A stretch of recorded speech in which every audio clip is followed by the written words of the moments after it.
What's going on, guys? Today I'd like to explain about LiDAR and radar technologies. Now let's dive into it. On December 21st, 2020, Radar exclusively announced that Apple is getting into car business targeting car production by 2024. Apple declined to comment on its plans or future products. However, this news of Apple's entry into the automotive industry has created a huge impact on the market, giving investors a chance to think about who will be the leader of self-driving cars. Here we have 4 areas Reuters mentioned about Apple's car business. First, Apple is targeting 2024 to produce a passenger vehicle. However, pandemic-related delays could push the start of production into 2025 or beyond. Second, Apple expects the company to rely on a manufacturing partner to build vehicles. They're in the process of negotiating with various partners like joint venture between Magna International, Hyundai, and Foxconn. Currently, Hyundai and Apple have hit the brakes on their negotiations because Apple is upset over Hyundai's pre-announcement of the deal.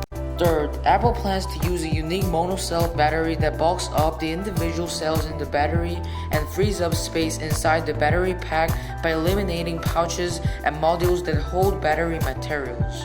Lastly, Apple's car might feature LiDAR sensors which help self-driving cars get a 3-dimensional view of the road. Speaking of LiDAR, here are the choices the main players have made so far. In LiDAR corner, we have Waymo, GM, Ford, Uber, BMW, Volkswagen, and Apple. And in the radar corner, we have Tesla. Tesla uses FSD while other players including Apple uses LiDAR. So today I'm going to talk about what is each feature and compare these two technologies. Before we are going further, I would like to briefly talk about major components of autonomous vehicle. First, LiDAR sensors bounce pulses of light off the surroundings. These are analyzed to identify lane markings and the edges of roads. Second, radar sensors monitor the position of other vehicles nearby. Such sensors are already used in adaptive cruise control systems. Third, ultrasonic sensors may be used to measure the position of objects very close to the vehicle, such as curbs and other vehicles when parking. Finally, included with the autonomous vehicles are 5G cloud, battery, and AI technology. Today, what I'm going to do is to discuss about LiDAR and radar sensors and ultimately compare the technologies between Apple and Tesla. First of all, let me explain about LiDAR, which stands for light detection and ranging. What does that basically mean? It measures the distance to a target by illuminating that target with laser light and measuring the reflected light with a sensor. Differences in laser return times and wavelengths can then be used to make a digital 3D representation of the target in the surrounding area. But why is Tesla not using LiDAR? Well, Tesla is very engineering based. They want to simplify things as much as possible. There are some issues with LiDAR. Number 1 is cost.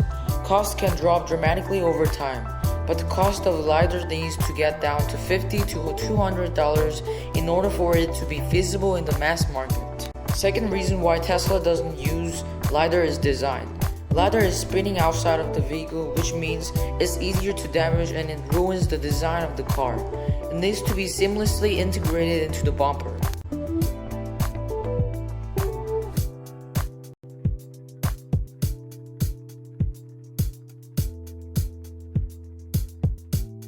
Tesla's radar system works similarly but uses radio waves instead of laser and is heavily focused on pairing data gathered from radio waves with computer vision and neural network.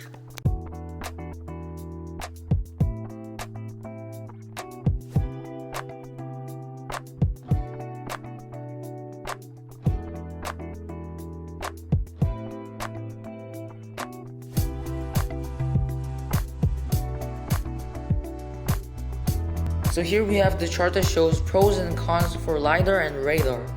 Again, while many companies including Waymo, General Motors, and Apple rely mostly on LiDAR, Tesla has decided to stand with radar. So who's right? Is LiDAR really unnecessary for autonomous cars? Can radar systems alone deliver accurate images of the car's environment? Let's dig into the main features of radar and LiDAR technologies and find out the truth. Pros for LiDAR is that LiDAR system technology is by far the most accurate for autonomous driving.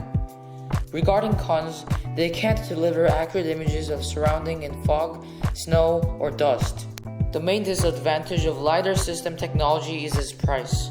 Not so long ago, a single sensor made by Google cost $75,000.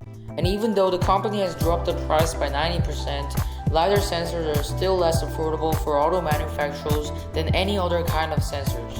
Unlike LiDAR, radar isn't affected by weather conditions. Fog, snow, rain, and dust aren't obstacles for its radio waves. In addition, the cost of the sensors varies from $50 to $200. However, compared to LiDAR images, radar images have low accuracy and resolution. Sadly, there's one more problem that automotive radar fails to solve. In autonomous cars, onboard ranging sensors can only detect objects that stand in their line of sight. Like I said, Tesla is trying to overcome these weaknesses by using a better computer vision and neural network.